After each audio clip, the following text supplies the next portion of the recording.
We are right at the end of the month of October, and we are taking a look at the end of the book of Habakkuk that we have been reading here in October as we start to wrap up our year in the prophets. Yeah, just 2 more months left. Getting down to the end. So we left you last week with the encouragement to really just go back and read the whole book. It's not very long, and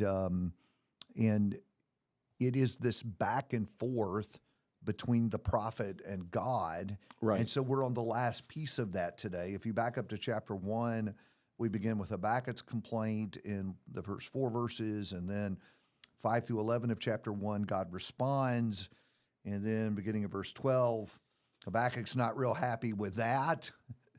and then in chapter 2, we have God responding to Habakkuk. And so this is the last speech, and it's Habakkuk's words that wrap up the letter. So kind of 2 segments to this last segment in chapter 3, Yeah. 2 pieces to this segment.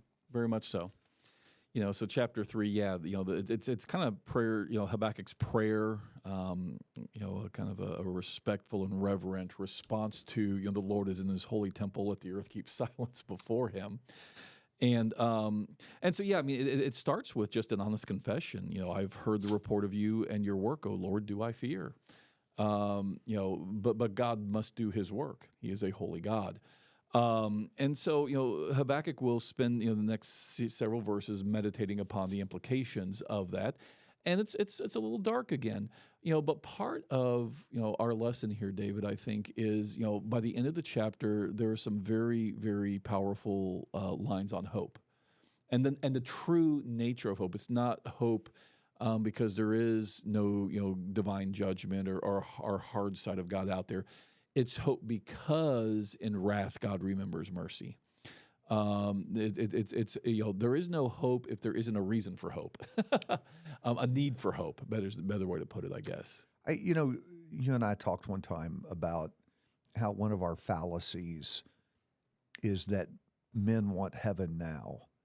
They want heaven on earth. Right. And, you mentioned that the first 15 verses or so are kind of dark, but that is the human predicament, isn't it? Mm-hmm. We are in a sin-sick world. Right. And so, and it has always been so since the garden. And so what do we anticipate from a world like this? It is going to be dark here. And what gives it light is hope, not finding a way to perfect circumstances here. Right. Well, that's right, because it's not circumstances. The hope is God in Jesus Christ. Right. And so even there, you think about some of the prophets' words that we've read earlier this year, and especially how the Gospels pick them up, especially at the birth of Christ when God came into this world. It's the nations have seen a great light. And the light is not better earthly circumstances. The light is God is with us, and God has come into the world to solve the problem of sin. You always go back to the real problem is not, whatever you think it is in terms of the day's news or circumstances. The real problem is you have sin and are enslaved for eternal death. That's the real problem. And the great light is in the midst of this. Jesus has come to bring us truth and life. And the hope is not this world gets better. The hope is you already know that there is a better world coming. And you can already luxuriate in the love of God and the hope of that world. Yeah, the need is to change our perception of our circumstances because we are not going to change the brokenness of the world. Sin is always going to be the problem, until Jesus returns. Right, and even that, let's maybe to jump ahead a little bit, but the segue there late in chapter 3 to that point is look at what Habakkuk says at the very end, verses 17 through 19. Since we kind of said this organically, might as well make it explicit. Though the fig tree should not blossom, nor fruit be on the vines, the produce of the olive fail, the field yields no food, the flock be cut off from the fold, and there be no herd in the stalls. In other words, complete even HEB's, masterful disaster management, after hurricanes and stuff is not going to fix, everything that sustains life fails. Yet I will rejoice, not in the circumstances, but in the Lord. And I will take joy in the God of my salvation. And so again, the hope is God. The hope is not in the circumstances or the improvement of the circumstances. You're still making something else an idol, actually. Part of the hope is to learn to hope in God alone.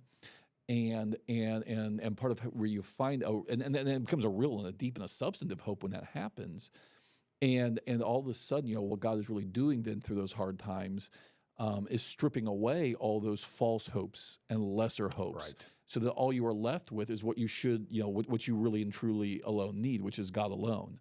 And Habakkuk is learning this, even though he's a prophet. He is learning this through these difficult circumstances, and ironically, finding, at the end of the day, God, the Lord, is my strength, and Habakkuk's not even bitter. Now he makes my feet like the deer's. He makes me tread on the high places. There is a subtle joy and contentment and an image that Habakkuk can hold on to towards the future, because he has not put his hope on what God does in the present, but in God himself. Reminds me of something that Jerry Strode told me after his ordeal leading up to his double lung transplant. And it's one thing that he said that has really stuck with me. He made the comment, he said, you get to a moment where you're lying there and you're just asking God for your next breath. Yeah. And he said, you realize that's all I have. Right. It's all that's left is just me and God. And he said, but that isn't really the point where you wake up. It's the point where you realize that's all there ever really was. Right. I just didn't see it. Everything else was a distraction that numbs us to, or a false hope. Yeah, that's right. Yeah, like those who put their trust in the golden parachute and the nest egg and the emergency fund. All these precautions we take that we think will protect us. Right. And then, Helena sends a mudslide down the side of a mountain. And it's all gone. Everything that you thought you had done to protect yourself, gone in a moment. Right. And as tragic as that is, it is the vivid reminder that, but you can't trust in any of that stuff. Yeah. There never was really any stability there. Sometimes when you go through a season of peace, it just appears that it's so. Right. And it's its own spiritual test, ironically, that, can you still hold on to God the way you're supposed to, even in those times? Because that's, it always makes me think of the wise men in the book of Proverbs, chapter 30, give me neither poverty nor riches. Because each of them, has a temptation. One the impoverished man is tempted to steal and deny God by solving his poverty in his own strength. And the rich man is tempted to deny God because he thinks he has everything he needs. And the irony is that both material circumstances result in the same type of solution, which is to trust in myself and my own circumstances as a solution to my fears, my anxiety about at the end of the day, to your point, even when we think we're secure, we're really not. Yeah, it is interesting, timing wise, that we're doing this podcast 8 days before an election, right? And, and a lot of people, no matter what, are going to be very upset on that Wednesday morning when it's over in this country. Yeah, but I think the reason people are so anxious right now is they're convinced that peace and security rest with getting their person in the White House. And again, I think government and nations are another one of those illusions, especially in a democracy where we exercise some measure of control. We get to choose, or at least we think we get to participate right. in choosing that's the word. Who the leaders are. But we forget the Lord is involved in this providentially as well. Yeah, but there are lots and lots of folks really fretting over that. And I think it'd be a really good season as you listen to this. To think about why that is and why that's so important to you and why you think so much is riding on that, because the hope is not in the king right. that we put on the throne in our nation. The hope is in the king that's always on the throne. Right. And who rules over all the nations. Right. And I think the difference is that it's one thing to talk about that in theory.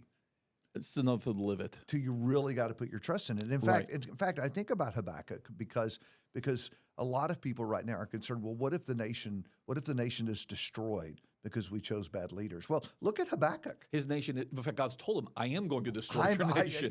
I was thinking about verse 16 because we didn't comment on that. Yeah. He says at the end of that verse, "Because I must wait quietly for the day of distress, for the people to arise who will invade us." he knows Right. that the nation is not going to survive, Right. at least not on the land that God had given to them. And so, But that's why his hope is so substantive, because it's not a hope that denies the seriousness of the situation. It's a hope that chooses God in the seriousness of the situation and lets God be God in the situation, even if it doesn't go my way.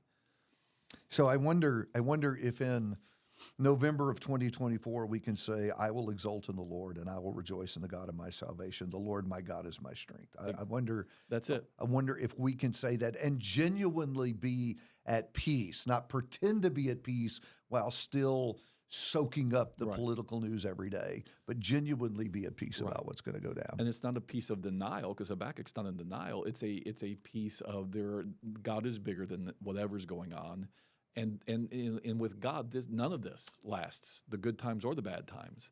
What lasts with God is the eternity that He's bringing through the Messiah, who we already know. Habakkuk, didn't even know what we know now, in a sense, with Jesus and with the full vision of the gospel that God has given us in our time, so that we ought to be even more hopeful, because we've seen the beginning of the end, in a sense.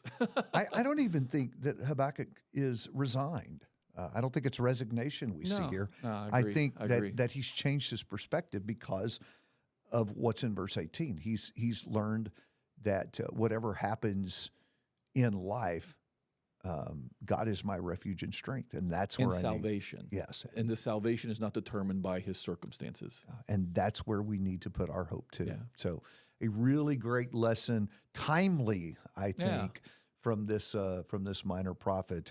It's amazing. This oft neglected section of the Bible just really has so much to say to the kind of stuff we're going through today. I think we're going to find that truer and truer in the decades to come. So great week with all the anxiety about the election, to go back and just read through this book again. Get to that same place the prophet is in chapter 3 and verse 18. Our hope is in the Lord.